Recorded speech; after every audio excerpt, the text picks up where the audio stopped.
Thursday. Gonna do a quick video on the plants because they want me to feed them. At least the fish do. They're all kind of like, hey, quit your jabbing and put some food in here. But and this guy here is a new addition. I know somebody commented about stunted discus and way too small, but this guy is new. And if you notice, he looks a little different. He's almost kind of a snake skin, I think is what they call that. Kind of a snake skin as compared to this blue Turk that has the bars in it. He doesn't really have the bars, but anyway, looks a little different. You can kind of see there's that pattern, and then like this, and I think this is the female. These all look the same, but the pattern's a little different. But anyway, neither here nor there. But I'm going to focus on the plants. I've got the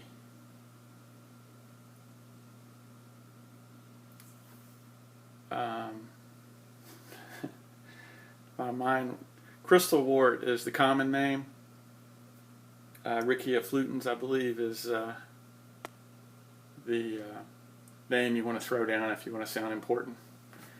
But if you're a botanist or you want to impress your botanist friends. But this is starting to take on here, which is really cool. You can see I've got it growing here. This is also a neat way to propagate that plant, because if you notice, it wants to crawl out from here, and then it'll actually bush out and then separate. But the highlight of today's video is the lace plant. I've got another shoot right here for a flower, okay? And there's another bulb in there actually that's shooting some leaves, but the highlight is this, and I just want you to see this. This is the flower on the Madagascar Lace, and it's just really, really pretty. It's a little, so I don't know, I think that's neat, and give you an idea of how crazy that is. It's sitting right up under here, and then it goes all the way back over in here. And if I pull back just to give you an idea of depth, this is a 120, so that's 2 feet tall. It's 2 feet by 2 feet, so it's also 2 feet from this corner to this corner. So anyway, pretty good flower stem there. So, but going to focus on plants. That's the highlight. Somebody wanted me to give them an overview of plants I like, plants I didn't. This is total my thoughts on a low-tech planted tank and what I would do differently or whatever. The plants I like the most, let me close this to get the glare off. But there's a lot of plants that are very low maintenance. This is a Ruffle plant. It's kind of got the rough edges. Looks like an Amazon sword. That's an Amazon sword behind it. And actually the runners from this one in the back, because I pruned it some, these are actually baby runners that have actually started to, grow in the 33. Swords are a great plant as long as you have good substrate. And if this is eco-complete, I've got organic dirt in here. There's a video out on the channel called Substrate for the Planted Tank. You can go check it out. But if you don't have organic dirt, these flourish tabs are a great way to just kind of feed the plant. It's almost kind of like a, if you've ever seen little root stick fertilizer tabs that you get for like bushes in your yard. It's same premise, it's just that it's fish friendly. But swords, top of the list. I really like Anubias. They grow well, very low maintenance. There's some here. Here's one here. You can see the pretty green on it. And then this is, I always get these confused, but I'm pretty sure that this is water sprite. This is a really pretty plant. Very easy to grow. It grows well in this tank as well as the other. And the one thing that it does, I was going to show you, it has a feature where it kind of, well, I don't have a stem I can show you. It has a really neat feature where like a new shoot, when it's coming up, it just kind of, it's almost like it's curled up in a fist, and then it's kind of unfolding. Really, really neat. But that's a great plant. This is Riccia flutens in the back right here. It's another great one for a low-tech planted tank. And then there's Bacopa right in here. And if you go look in a video about a year ago, I had in this big middle area, it was just full of Bacopa and moneywort.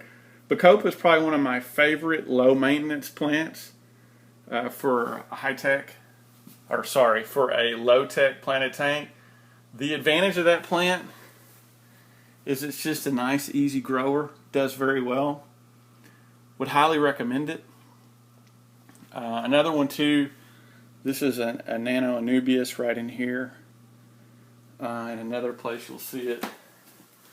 It didn't even get killed. It just looks ugly by all the babytear. And this is not dwarf babytear. This is just babytear.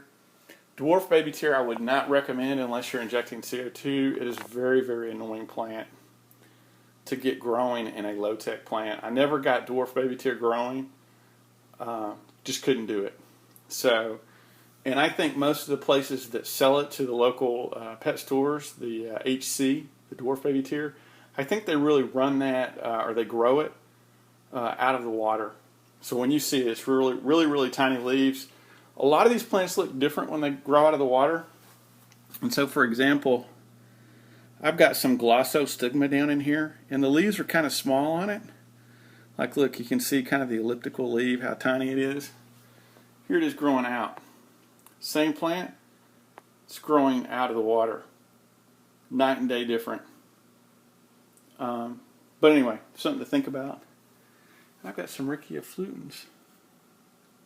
Well, I don't have time to get into all of this, but somebody asked for some highlights on plants. I would recommend dwarf sage. That's about as tall as it gets. It's a great plant. Crypts are okay. There's a lot of crypts out there that are very slow growing, that'll grow in low light. They do a great job. They're just not very green. I don't really care for how they look. The Anubias is kind of like a crypt as far as you can almost grow them in the dark, but they have more of a green to them. So like here's an Anubias here. And these leaves right here, I can't even think what this plant is, but this kind of has a crypt look to it. As a matter of fact, I think it is a crypt. And I'm sure somebody out there can set all that straight. But what's really cool, I'll show you guys something really quick. What's cool about this plant, I gotta hurry up and try to wrap this up. I can get it uploaded. But this plant has beautiful red underneath it. Watch this. See the... Oh, let me get you in the... But if you look, the red under here is just stellar. Which is really pretty.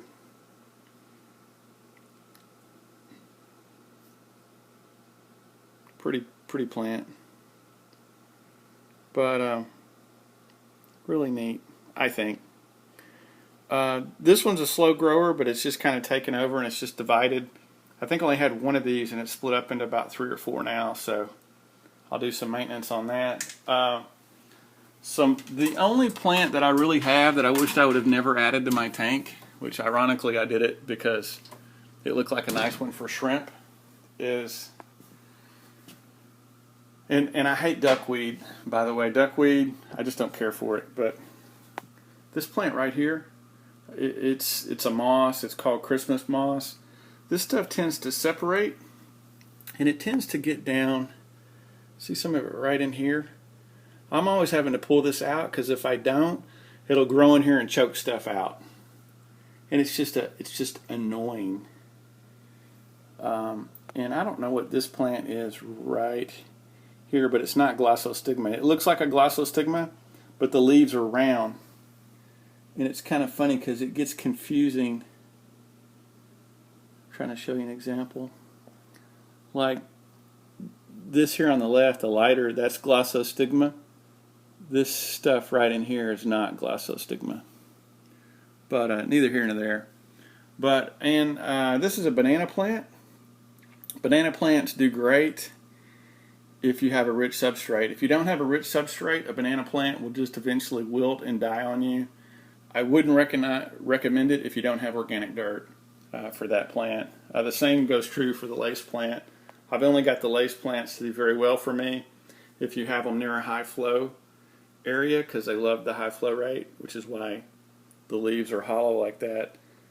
But they need rich substrate and high flow rate. But this bulb, I mean, I've got another flower shoot right there that I'm pretty stoked about. So anyway, this is kind of an overview on the plants. But if you're looking at stocking up on some plants, and this is stargrass, and I'm not a big fan of stargrass because it tends to it bushes up really thick in a CO2 tank, which I'm not running CO2, but on a thin tank, it thins out.